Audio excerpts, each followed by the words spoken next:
should look at. This Silicon Valley Bank, Silicon Valley Bank has a lot of assets. It's just where the capital is currently at. So it is attractive for someone to want to purchase it. It's just a timeline of where to move forward. And the administration has tools to deal with this. So I wouldn't live off somebody putting something on Twitter.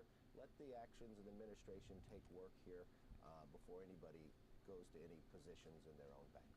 Let's talk about the work that you have been doing, and that is responding to this president's budget while you're trying to get the White House to have conversations with you about putting boundaries in place for spending ahead of the debt ceiling showdown. When are you expecting those conversations to take place? Well, first, Maria, the president's budget is not serious. It's not serious for the current time we live in. High debt brings inflation. And what happens with inflation? You see with this bank. Interest rates moving up, where they're stuck in bonds and others. We watch the pain that it causes American citizens. This is not a serious budget, and real leadership matters here. Don't play games with the debt ceiling. Here, I've sat with this president. I want to negotiate with this president. This is we've done every time before, and the American public wants us to. He's ignored the ability, one, to negotiate, two, to show not just America, but the world, that we're serious about getting our debt under control, that we will eliminate and find savings in how we spend our money. We will prioritize in the right areas and eliminate waste. This budget talks more about equality and climate change than it does dealing with China, dealing with fentanyl, dealing with putting our workforce back in the workplace. That is a real challenge. To be delayed by this president more than a month to release his budget and to have a non-serious budget, and for a president not to show the leadership to sit down and solve this problem early, only weakens America, and especially what we're dealing with and talking about with the Silicon Valley Bank going forward right now. This is an opportunity for this president not to just show leadership to America, but to the rest of the world, and we're just not seeing it. Well, we have not heard from President Biden about the Silicon Valley situation, the Silicon Valley Bank at all. He is at home in Delaware while the Committee for a Of course he Responsible is. Budget says that his budget would borrow $19 trillion through 2033 and increase the debt to GDP ratio to 110% by 2033, more than the record set just after World War II. Bottom line, will this pass? No, it won't get it. Listen to Democrats, they won't even vote for this. But what's even worse, Maria, listen to what the Congressional Budget Office says. In the next 10 years, we will pay as Americans, the hardworking taxpayers, over $10.5 trillion on interest. This is interest on the debt. This is what you pay on your credit card. But to put that in perspective, since 1940 till today, in the last 80 years, we've only paid $9 trillion in interest. That is why this budget is not serious. This is why the lack of leadership by this president in a situation He's winging it we are at this today point. weakens America. And also, he's not playing to the strength of America. He's got gasoline prices $1 high since he took office. God has blessed America that we could be energy independent. It wouldn't even just make our economy stronger, it would lower inflation. And not only would it lower inflation, geopolitically, it would make us stronger around the world and not put China into the Middle East. These are the policies of the Democrats that have made America weaker economically, have made us weaker on the world stage, and have made our future less than what we know America can and should be. Is the president changing his tune on energy policy with this expectation that he is going to approve an energy project in Alaska? I know that you've made energy your most important #1 priority here with H.R. 1. Where does that bill stand? Well, we're about to roll that bill out, Lower Energy Cost Act, because we believe if America is energy independent, if we lower the cost of energy on all forms of energy, not picking one over the other, what happens is more American jobs, energy cost is lower, so there's more production in America, more jobs, we're stronger around the world, our enemies are better because we can sell them our natural gas, which is 31% cleaner than Russian natural gas, so environmentally the world is safer and more secure, and it puts us on a stronger playing field.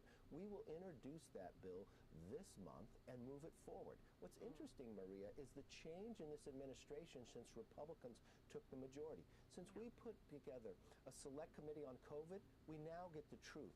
Remember what we just passed last week? We got everybody vote. Declassify all the information on COVID so we know where it originated. We're now having hearings on what happened in Afghanistan that brought us 13 Gold Star families by the missteps of this administration. So we tell the rest of the world this will never happen again. We look at what we're having, the select committees on the weaponization, and now we're finding out what the government has used Twitter and others for. There is a change because we've taken as a weapon against the American people. They weaponize Twitter as well as Facebook. What's going on, but it's a message to every single community that we're going to back the blue, and we're tired of our streets not being safe with this Democratic policy. Speaker, how worried are you that China becomes the power broker, bringing Saudi Arabia together with Iran? We all should be worried about that.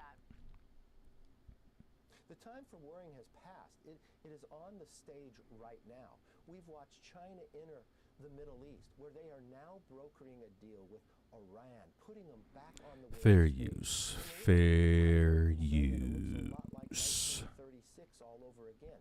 An axis of power of Russia, China, North Korea, and Iran bounding together against the freedom and values of what America represents. Remember, President Xi has only left his country one time during the pandemic, and that was for them all to meet. The last time we had a Democrat administration, they allowed Russia back into the Middle East. Now they're bringing China in as a leader. And we're watching our allies after what happened in Afghanistan, that the Chancellor of Germany goes to China to talk to them. We should have never been in Afghanistan. We screwed that whole thing up. Lack of strength of our leadership in America, and that becomes from an economic and also from our energy policy and others.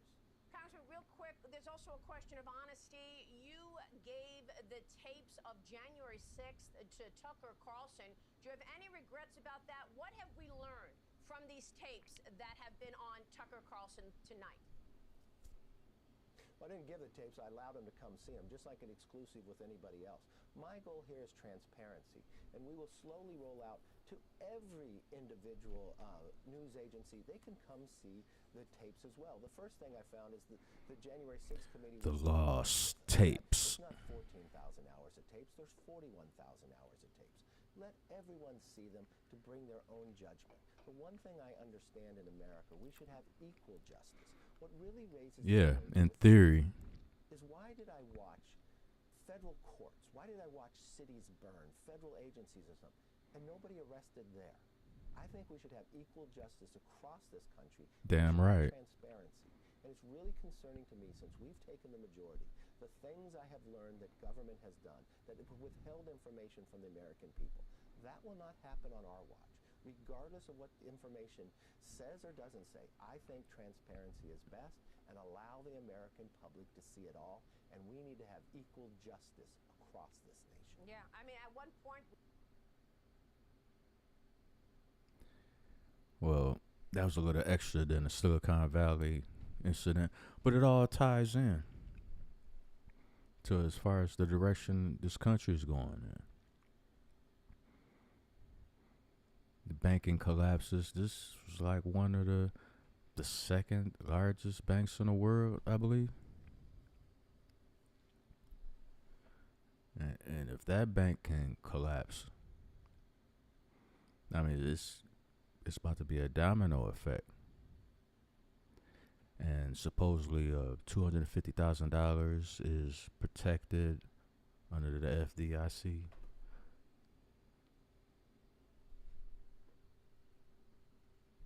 In these banks. And it's going to be an arm and a leg getting your money from these banks if they start to fold.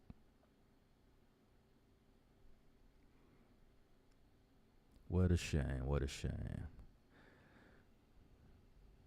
And this goes back to a video I did about the Unity Party.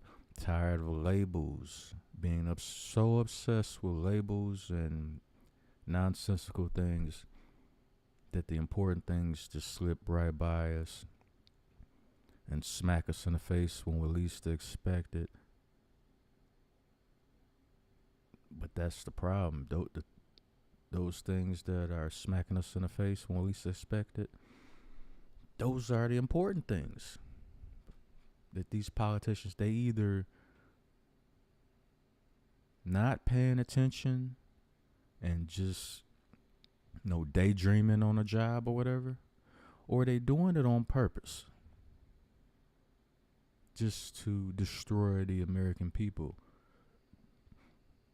which would bring about the fall of America as a whole anyway. And who are these foreign powers that these certain politicians are in bed with? And they are in bed with some of these foreign countries. The weaker we are, the easier it is for them to take advantage of us. And if we're not careful, if we keep letting our politicians, like Joe Biden, keep doing the things he's doing, we're going to have countries like China as our landlords. We're going to be paying taxes to China. Your rent, your mortgage, your property taxes will double. The second part of those fees will go to countries like China or Russia or Iran. You don't know.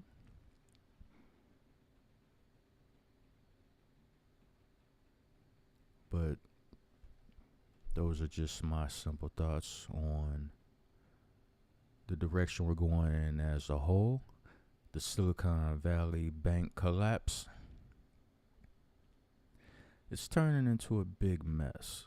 And a lot of people need to stop voting with your feelings, for one thing. And just because your family and those that came before you in your family bloodline, just because they voted one way, because that's all they knew, they were brainwashed into thinking one way, and they didn't look at the fine print as far as the political party as a whole, the direction they want to take America in, what they would actually do for the people. And you are the people. Doesn't matter if you were born with a permanent suntan or not. You are the people too. And just because your parents and your grandparents voted one way doesn't mean you have to. You have an abundance of opportunity to get information. They didn't have that. They had legacy media, mainstream media. That's all they knew. They had newspapers.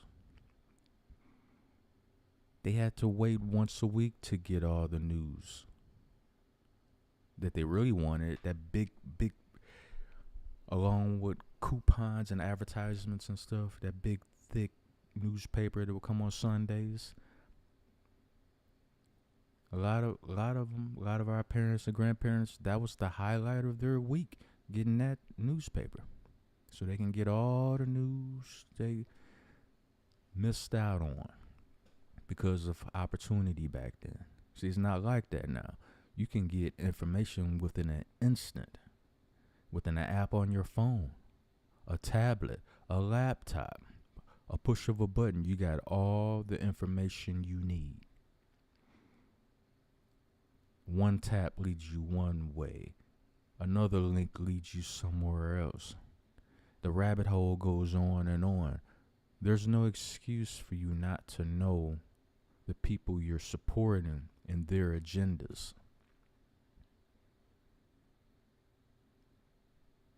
So that's all I got to say for now.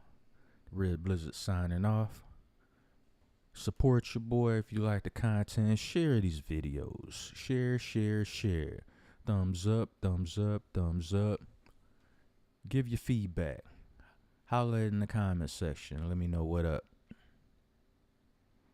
Hit up the Cash App. $ Cobra Clutch 357. That being said, I'm out.